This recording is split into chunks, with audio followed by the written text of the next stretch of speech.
dal kastaba sooyaalkiisa dad baa sameeya.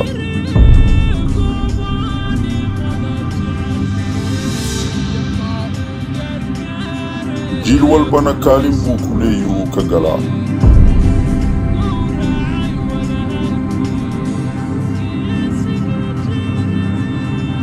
kaalintiisa hadduu buuxshanaa mahadnaq iyo maamuus ayuu dadkiisa ka mutaa.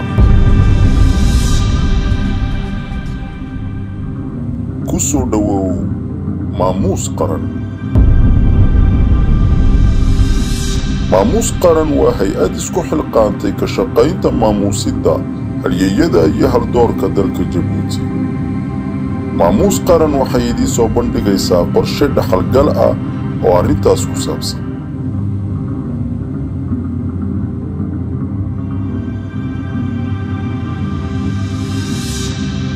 haddaba daawadayaal, ma doonaysaan qorshahaasi qaran inaad wax ka ogaataan waxna ku darsataan? la socda hay-adda maamuus qaran. kala soco goordhow hawada iyo baraha bulshada daahfurka qorshaha maamuus qaran.